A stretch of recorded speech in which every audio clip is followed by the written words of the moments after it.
welcome into another week of Palmetto Sports Daily. Julia, Summer, and Caroline here with you on a Monday. Lots to recap from this past weekend where it seemed like most teams around the state fared pretty well in the last week of the regular season for some and then second to last week for others. And that includes South Carolina rolling through Coastal Carolina 51-7 back here in Columbia on the heels of just a devastating loss at Texas A&M. So they come back, regroup, and beat the Chanticleers 51-7. Just a really powerful performance from the Gamecocks.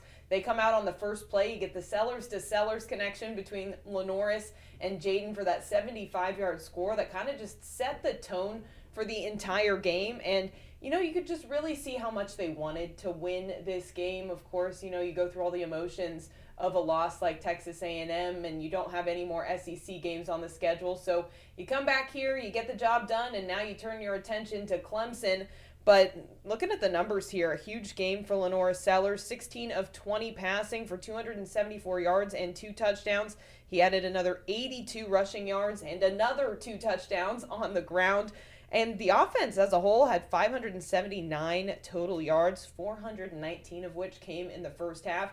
The defense pitching a shutout, of course, Coastal's only score coming on a blocked punt. So really great performance from South Carolina. Of course, what you want to see going into rivalry week. And Shane Beamer talked about, you know, it wasn't simple to come back here and just beat Coastal Carolina the way they did. This was not easy. And I know everybody just thinks you're playing a non-SEC team. You're just supposed to roll in there and win 51-7. It doesn't work that way, guys. This is college football. And especially the emotions of last week, the disappointment of last week, responding, and, you know, and people wondering how South Carolina's going to respond and how are they going to be motivated and how do they come back from last week. We made a pretty strong statement tonight about what this place is about and the culture in this program, as I knew that we would. Linebacker Brian Thomas Jr. also talked about post-game. You know, it was really important for them to kind of rewrite the narrative for this team right now. Of course, sitting at 4-7, heading into rivalry week against Clemson. And I'll pose this question to both of you now. Obviously, we'll get into talking about Clemson as a whole. But how much did we need to see a really great performance from South Carolina going into this final week when they're really just going to be playing for state pride? Summer, I'll start with you. Yeah, I mean, I think you just said it. Heading into the Clemson game, South Carolina fans all wanted to see this team kind of make a statement against Coastal. And like Beamer said, yeah, it's hard to do regardless to bounce back. But the Gamecocks, I think, for the most part, did what they needed to do. And I think that win over Coastal is big for their confidence heading into this Clemson game. Now, we know last time Clemson came into South Carolina, it didn't fare in their favor. So you do almost think, because the last 2 times South Carolina's gone to Clemson, they've won there. So you're kind of thinking, is it better or worse at their home? I'm not sure it matters this year because there's a lot of different factors this year compared to last year's Palmetto Bowl. But yes, I think the game against Coastal was huge for this Gamecocks team's confidence heading into the Clemson game. And I mean, Lenoris Sellers said it after the Texas A&M game. He said their big goal now, he said obviously they're not bowl eligible, but they still want to win the state. They took down Coastal, now it's Clemson. So I think that's their big motivation. Obviously, Clemson's going to be fired up too. But yeah, I think this game big for that team's confidence, and it's going to be exciting to see how it plays out at noon this Saturday. Caroline, what you thinking? Yeah, no, it absolutely is. It's going to be fun to see both of these teams get back on the field, go for the state championship, as they call it in the Palmetto Bowl. But for South Carolina, I mean, I think a win of any caliber was huge. Didn't matter who they were playing this past Saturday. They needed a W in that column, right? I think their last win against Kentucky, we can think all the way back when we were talking about that game, that was at the end of September. So the Gamecocks went the entire month of October and then almost here all of November without a win. Of course, that schedule in between now and then in the SEC was absolutely ridiculous in terms of what their opponents were ranked and the talent there as well. But just getting some momentum, I think, was huge heading into this Palmetto Bowl, because if you're not playing for bowl eligibility, you said it, Summer, you got to be playing for something, and it's playing to get a win in that Palmetto Bowl, get that win back, and, you know, kind of right the ship a little bit, at least to end the season on somewhat of a positive note. Julia? Absolutely, and a couple notes here before we move to the other team, a part of this rivalry week. Nick Harbor and Dylan Stewart, they of course both did not play in this game, but Shane Beamer said post-game that he expects both of them to be ready to go for this week. And a lighter note as well, defensive line coach Travian Robertson was back this past weekend. He was in the box getting to watch the team and go through the motions for this game. Of course, he got in a car accident back in August, so really great to see the recovery that he's had and being able to be back with the team this week. But let's switch gears to Clemson, Caroline. What are we looking at in the upstate for this coming week? Yeah, guys. Well, we talked about momentum with the Gamecocks, right? That's exactly what the Tigers had on their side after a win on Saturday over Furman. They take that one 45-10 in their home finale. So that was senior day for the Tigers. It was also Military Appreciation Day out there. Head coach Dabo Swinney saying that this team is playing its best football right now. Obviously, for those of us watching, that has not been the case over the entire course of the season. A lot of ups and downs, a lot of disappointment, but the last 2 weeks with a big-time win over ranked Louisville last week and then getting this win over in-state foe Furman this week, the Tigers do certainly seem to be also trending in the right direction, similar to the Gamecocks with the Palmetto Bowl on the schedule coming up there. A lot of emotions that were in play in that game off the field. Quarterback Cade Klubnik, his last game there at Memorial Stadium, he left in the second quarter, got standing ovation. People were clapping for him. Players were congratulating him as he left the field. Allowed us to see a lot of younger guys. Their backup quarterback rushed for 106 yards. That was Chris Denson out there, who was flying around all over the place. But Cade was talking about the emotions of senior day and then also his counterpart, Antonio Williams, wide receiver, who the two have become really, really close. He's been one of Klubnik's favorite targets, also announced, because he went through all the senior day activities as well. He announced he's going to be declaring for the NFL draft after this season, despite having one more year of eligibility. So whether players are moving on, their last game, whatever it was, being in Memorial Stadium for the last time, just a lot of emotions that were going on for this Clemson group on Saturday.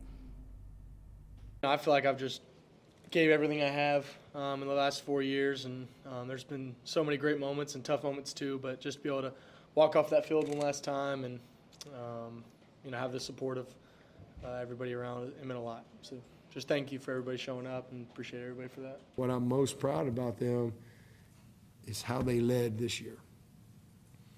With high expectations, disappointment, a lot of negativity and noise around our program, they never let that stuff in our building. They never let it on the practice field. They never let it in the meeting rooms, and that's what I'm most proud of. They're a special group.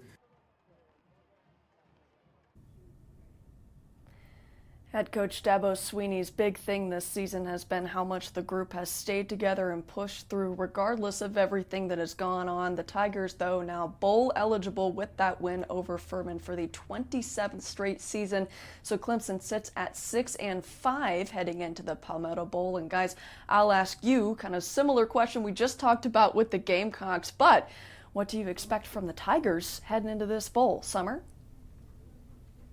Yeah, Caroline, one thing I noticed about this Clemson team, obviously we knew facing Furman they were playing for bowl eligibility, but it looked like the team really played free this past weekend, which I think was very enlightening to see from the Tigers, because I know it's been a stressful up and down season for them. And for guys like Cade Klubnik playing in his senior day, he could have taken on a lot of the pressure and made it a super big antsy moment, but he just looked happy out there and free, which I thought was nice to see for him and for the other seniors. And then, like you said, for guys like Chris Denson to get in there and do what they did, to come in there, get their first, real major reps in a big-time game like this. I think 4 different guys actually got snaps at quarterback, which was cool to see for Clemson. So this is that kind of week of the season, right, when we have these, quote-unquote money games for these teams. But these can also be when you kind of have a trap game or kind of teams slip up. So it was nice to see Clemson and South Carolina go out there, build some confidence, and play like they did. I think for Clemson, it helps them a lot with the momentum going into South Carolina. And it's going to be really interesting to see. I think it's going to kind of come down to just who wants it more in this one and who's fired up this week.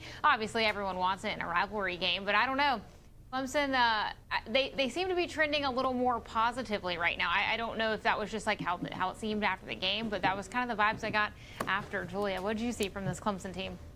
Well, I think that's what's been so cool for me is obviously my 4th season now covering both of these teams. So I came in here at the same time as the Cade Klubniks and the Antonio Williamses. So to see them go through their whole college career and be wrapping up their final season with these teams is really interesting to see. And of course, looking at both sides of this matchup, like you said, both of them want it really bad, but for different reasons this time around. Obviously, huge implications when we were watching this game and getting ready for this game this time a year ago.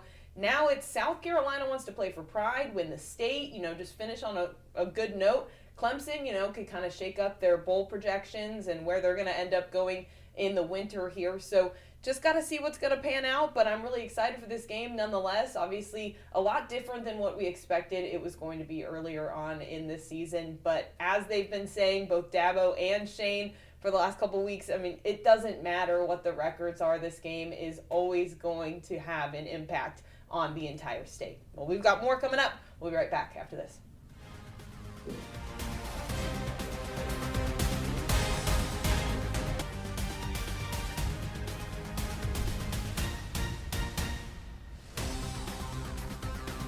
All right, welcome back into Palmetto Sports Daily. We got more football to talk about, of course, because it is November. Senior days and home finales all around for a lot of our in-state teams, including Presbyterian, who was hosting Marist. A lot of things on the line in this game. Presbyterian having 34 seniors go through senior day, and this has been, if you guys have been following the Blue Hose, a pretty historic season for them so far. They were trying to get to that 10th win of the season, which is their 3rd time doing so in program history. Actually, they haven't done it since 2005. They actually led 13-0 in halftime in this game, lost the lead late in the 4th quarter. Then they engineered a game-winning drive there with just a little over 2 minutes to go. That was Justin Montgomery rushing in for the 5-yard eventual game-winning touchdown. The defense made a stand there with time expiring. And Presbyterian, like I was saying, 10 wins for the first time since 2005. So a lot of history going on there, a lot of smiles, a lot of emotions. You guys think back to 2022, which was head coach Steve Englehart's first year as head coach. This team was 1-10. So he was a little emotional after the game, just talking about the turnaround since then and just how much faith that the guys who have stayed, the seniors who have been here for the last 3 or 4 years or so with him, just about their faith and sticking with him and getting to where this group is right now. It's an emotional deal. Thursday's practice was really, emotional for me going off the field, and then the Thursday meeting. When you go through something that's so hard, and it was hard. You guys were there the first spring in 2022, in that first year. It was hard, and every day was hard. And but that's what's made us who we are. And I love our culture, and I love the grit of our team. So the Blue Hose finished the season 10-2. They narrowly missed the FCS playoffs. Drake ended up getting the automatic bid for the Pioneer League, so they were going to need a little bit of help from a Drake loss and all kinds of other things to make it in. But still, an incredible season for the Blue Hose regardless. But I know that they weren't the only one that had a big-time win for the program on Saturday. Julia? Absolutely. We got a couple more games going on here in South Carolina. Well, SC State was on the road at Delaware State, and that was what essentially became the MEAC championship game because both of those teams were sitting at the top of the standings heading into Saturday. And South Carolina State, they just dominated. They win 28-17, and they take that MEAC title for a 2nd year in a row. That's back-to-back seasons under head coach Chennis Berry, who has, of course, only been here for 2 seasons. And they are undefeated in MEAC play in his tenure as the Bulldogs head coach. So absolutely just a stellar performance from SC State. They will now continue on to the Celebration Bowl. They, of course, their regular season ends a little bit earlier than the SWAC, who they will play the champion of the SWAC in the Celebration Bowl, but we still have to wait a couple more weeks to find out who that's going to be. Signs are kind of pointing toward Jackson State, which would be a rematch from last season, so we'll have to wait and see how that goes, but obviously now they just got to keep that momentum going and see if they can get it done, because last year South Carolina State lost to Jackson State in the Celebration Bowl, so this is something that Chennis Berry wants to check off. He's been very successful, of course, looking back to when he was at Benedict College. and now just as successful as NC State. So MEAC champions down in Orangeburg once again. But speaking of Benedict College, I couldn't believe my eyes when I saw this over the weekend. But this, we can't show it to you, but they had the number 2 top 10 play on SportsCenter over the weekend, and this is because Benedict was at one time down 24-0 against Wingate, and then they come back. 19 unanswered points, 3 seconds left on the clock. I wish we could show it to you. This is from another game this season, but 3 seconds left on the clock, and they execute an emergency backwards lateral to perfection. Malik Mullins takes off, runs it in for the walk-off score. This is blown up everywhere. People are hearing about Benedict College across the nation right now, and it's just such a cool thing to see. It's the first postseason win for Benedict in program history. Of course, they went twice when Coach Barry was there a couple of years ago, and then now in the second year under head coach Ron Dickerson Jr., he brings them back to the postseason, and they win. So now what sets up now is a really interesting situation is they're going to play Albany State for a third time this season, because Albany State, of course, in the SIAC, they already played them in the regular season. They then played them in the SIAC championship game a couple of weeks ago. And then now they have to play them for a third time back at Albany State. So you got to hope that saying rings true of, it's hard to beat somebody 3 times. They did, of course. Those were their only 2 losses this season was to Albany State. So got to see if Benedict can get it done, but really cool to see the Tigers on the national scale over the weekend. They're getting a lot of eyes on them, and just awesome to see a program like that ending up on the big stage. Well, we got a little bit more to come. We'll be right back after this.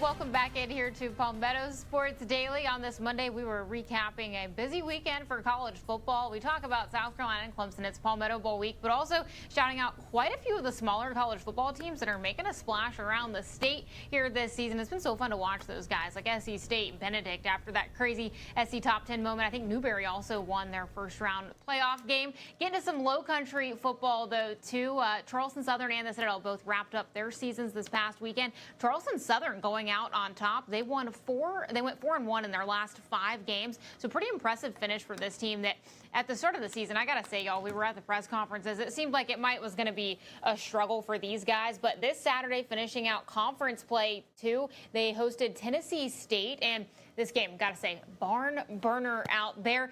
But the Bucks came out on top 7-6 in this game. Big shout out to their defense for holding Tennessee State to just 2 field goals in that game. Charleston Southern finishing 4-4 in the OVC Big South Football Alliance, 5-7 on the season. That's their best record since 2019, and a pro for this team. I talked to their quarterback after the game. That's Zoltan Osborne. He's a North Charleston native, by the way. He's going to be back this year. This was his first healthy full season playing since his junior year of high school. So hopefully, if he can stay healthy, a lot of these guys can be back next season, and they're hoping to build off that. So exciting for Charleston Southern here, and nice to see them go out with a win on top and at home. And it was a pretty busy crowd. It looked like it was sold out there at CSU's Buccaneer Field this past weekend. And then the Citadel Bulldogs not quite as lucky. They fell 28-26 at ETSU this past weekend. So a heartbreaker for the Bulldogs going out with a loss. This was their SoCon finale. Kind of interesting, too, to see Charleston Southern and the Citadel both finishing the season with conference games, because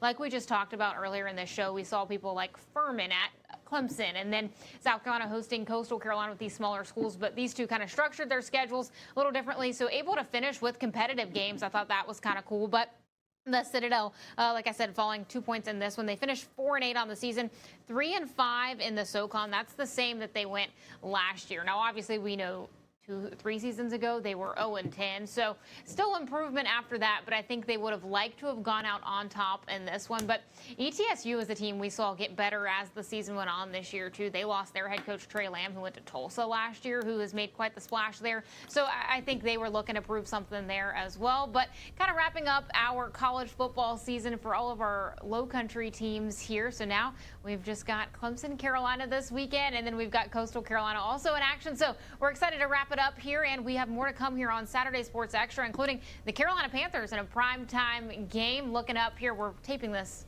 early on Monday. By the way, we'll be right back after the break.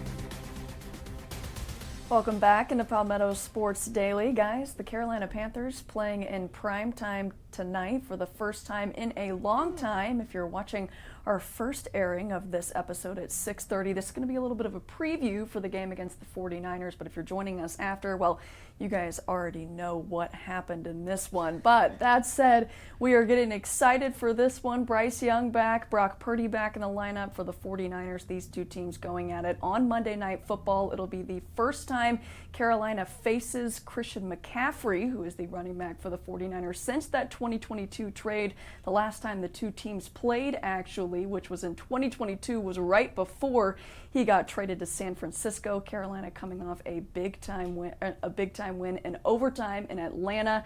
The 49ers also cooking as well in the NFC. This is a huge game in terms of playoff implications. Carolina at 6-5, San Francisco at 7-4. Guys, your early thoughts before we watch the Panthers and what we could call the biggest game of the season so far.